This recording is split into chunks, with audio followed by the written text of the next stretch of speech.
Hello friends and welcome to Saitama Stacker channel. My name's Dean. If you're watching my videos for the first time, please know I only make them for entertainment, education, and community building around the Saitama token. So please do your own research before deciding whether or not to invest. In tonight's video, I'm going to do a little follow-up from yesterday's video and some information that's circulating about Steve at Rocket Crypto. I'm going to also be looking at an article that was pointed out in a video today by Austin Hilton from Yahoo Finance about the government here in the United States looking to get involved in cryptocurrency. This to me is the bigger story of those two, which sent really, quite frankly, chills up my spine when I heard that the government might issue an executive order about cryptocurrency. I'm not so sure it's going to be an executive order, so we'll look at the article a little bit, and of course I'll post a link to it in the description of this video so you can go out and read it for yourself. Let's take a quick look at what's going on with the fundamentals for Saitama, and then we will move along here. 320,000 holders. Just breaking a new milestone there, an increase of 354 from yesterday. Our current market cap is slightly higher than where it was yesterday at 1.023 billion.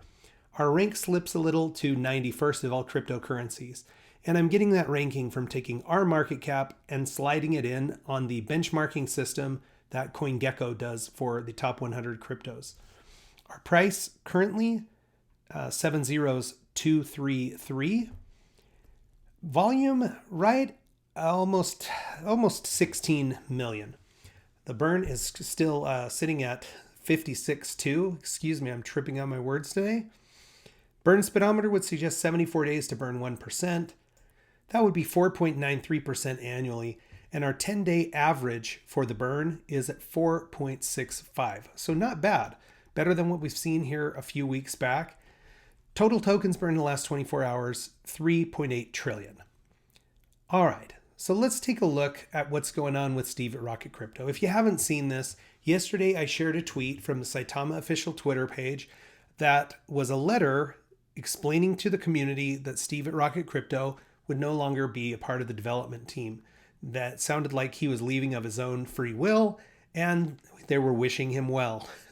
Within not very much time from that point, a video was made by a YouTube content creator. His name is Rodney, but his crypto channel is My Crypto Journey. And I was able to watch this video last night after some members of the community pointed it out to me. And essentially this video, which is about 6 minutes long, is Rodney sharing some text messages from a conversation that he had with Steve. Now, that's, I would say, allegedly, okay? I have no proof of whether it is or it isn't. I don't have any reason to doubt it. It seems like it could be a plausible thing that crypto content creators might have a relationship there and a conversation. Now, Rodney did mention that Steve asked him to hold this in confidence, or that there was an understanding that it wouldn't be released, but he felt like it was important enough that, the relationship, I guess was not as big of a concern as outing Steve in this conversation. So, and I'm not saying that's for better or for worse. That's not for me to judge or decide. But the content there of the text messages, Steve expresses some displeasure in what's going on in the development team, some things about Saitamask, and whether or not there's ownership of that. Quite frankly, I don't really know what to think about it still. I'm still processing it. We'll keep following it. I wish that if Steve wanted this information out there, he would have told us in his own words, his own opinion, if he was able to do that. Now, sometimes when people are departing from a company, there are agreements in place that require that you hold confidences. So that could be the case. I don't really know, but I'm not going to put too much weight into it for right now.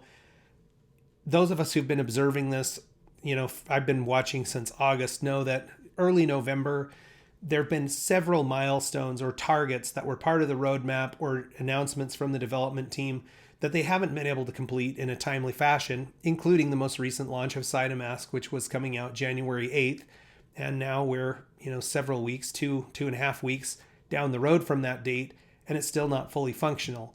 So it wouldn't be too hard for me to believe that there could be some stresses among the developers I'm sure the developers, all of them, are pulling their hair out on this deal. I'm confident that they're trying the best they can, that they're putting in the time. But the bottom line is people are starting to lose confidence. I'm seeing it in the comments of my videos. And I even feel a small sense of that myself. I want to support the development team. I want them to get this done. I believe Saitamask would be a great boon or catalyst for positive price pressure on Saitama as a token. But that's not where we're at right now. Hopefully it's getting cleaned up and we get this thing done so we can start moving forward. And I'm sure nobody wants that more than the people working on it, because it's got to be grueling just beating your head against a wall for weeks at a time. So I don't have anything more to say about that. If you want to watch the conversation, weigh in for yourself, do your own due diligence. It's my crypto journey. And so that's all I'm going to say about that. The next piece of this has to do with a story that came out yesterday that the White House might be issuing an executive order on cryptocurrencies in February. So I pulled an old quote that I think is humorous but honest, like really a true statement. And it was one that Ronald Reagan made in one of his speeches when he said the most terrifying words in the English language, the most terrifying 9 words in the English language, I'm from the government and I'm here to help. This is a little bit scary, folks, okay? One of the things we like about cryptocurrency is it exists in this space that we call decentralized, meaning there is no central power that's overseeing it. But the fact that there is no central power also has made this a place that's highly susceptible to people scamming, rug pulls, just thousands, literally thousands of new crypto projects coming online since August, seemingly with no vetting process whatsoever and no reporting process or no requirements for participating in the space. So in some ways, you kind of know that somebody's going to step in, but the number of reasons why we'll kind of explain here. I'll kind of explain. Again, thanks to Austin Hilton for pointing out this article. He and I actually seem to have similar mind track on our thoughts about what's going on here. But the big one is the government wants their tax money. Okay, so as investors, if we're out there and we're making a profit, we're making a return, they want to make sure that they can get their fair share of those investment earnings, okay, without taking any of the risk. But this is the system for taxation, right? None of us are naive to that. And as cryptocurrency as a whole, the whole entire crypto community grows and grows and grows to the point where it's now trillions of dollars, they're not going to let that go without wanting to get their piece of the pie.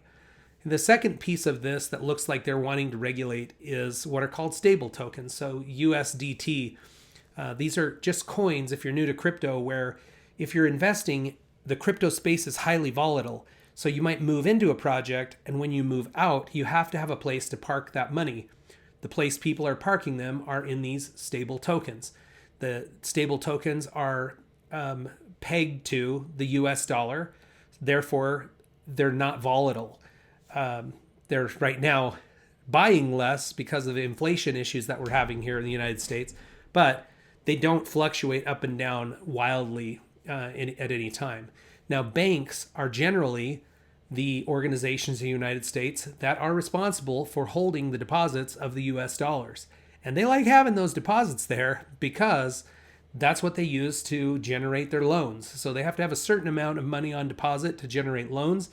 The interest from the loans is how they generate revenues and incomes. So you know that the banks and the lobbies for the banks are not liking stable tokens and people parking billions of dollars, hundreds of billions of dollars in these stable tokens. So they're going to want to be evaluating that. Now, the final piece of this that I think might actually be a positive, and Austin said something similar along these lines, is, and it's in the article too, but the White House, the government, the US government weighing in on this and coming up with some type of a plan is essentially an acknowledgement that cryptocurrency is here to stay, that it's a real deal. Now, some of the positive things that might come out of this are people are sick and tired. I'm tired of being scammed. It's one of the reasons I like the TARP token. That's a community solution trying to regulate or create pressure on cryptocurrency projects to do the right thing. There's literally no barriers to entry. If you're a company and you're listing on one of the public exchanges, on the NASDAQ, on the New York Stock Exchange, you have a series of things that you have to do to just prepare yourself for the listing. And after being listed, there are accounting standards and practices that have to be met. There are regulations that will oversee people who are influential in those companies and make sure that they're not investing in such a way so that they're taking advantage of the system. Okay, in cryptocurrency, the developers can have massive wallets. They can trade in and out. They're anonymous in a lot of cases. Nobody even knows what they're doing. They don't have to make any kind of an announcement about when they get in or when they get out. All of those are things that actually happen over in the stock market side of investment. So, in my opinion, some regulatory legislation might improve the crypto space. And once that stuff is in place, then the broader market, the people who are investing that aren't in cryptocurrency, might see it as a much more attractive option. And institutional money in the stock market, there is a specific type of an investment called an exchange traded fund. And what they can do is just take subsets of the economy like power or oil and gas. There's EFTs for gold. There are EFTs for like high-tech companies. And they'll just take a basket of those things in those subsets and sell it as an investment package. Well, currently, there are no EFTs for cryptocurrencies, but there have been talks about it. But I don't think they're going to allow that to happen with the Securities and Exchange Commission because cryptocurrencies are unregulated. So once there are some standards in place that hold to account the people participating in developing cryptocurrencies, then there'll be a higher comfort level and hopefully broader adoption of cryptocurrencies. So, blessing and a curse. The one thing that I didn't get from this is that it would be coming via an executive order. It does say the president is going to bring a plan, but it also talks about 2 senators who are bringing plans forward. So hopefully it plays out through a legislative process where if they're going to bring new laws, it gets vetted out and debated with the Senate and the House, and then brought in an organized fashion rather than the power of the pen and the president just saying, this is what we're doing, especially since, in my humble opinion, it doesn't seem like they're doing the greatest job at the moment. And I wouldn't, it's the government. Again, the 9 words that are the scariest in the English language. I'm from the government and I'm here to help. Let's take a quick look at reflections and then I'll close out. So in the last 24 hours, I have received a total of 37,801,000 reflection tokens, bringing my total since November 21st to 3,450,000,000 tokens. If you didn't get a chance to see my video yesterday, and I have to apologize, I posted it under an unlisted video, so it didn't send out notifications like it normally would. But if you're interested in reflections, how do you get them? Where do you get them? What wallet do you have to hold in? How can you track them? Yesterday's video, I have a pretty in-depth discussion on that. Friends, thank you so much for checking in, spending your time with me. Please check back with me soon. We will watch our Saitama stacks grow together.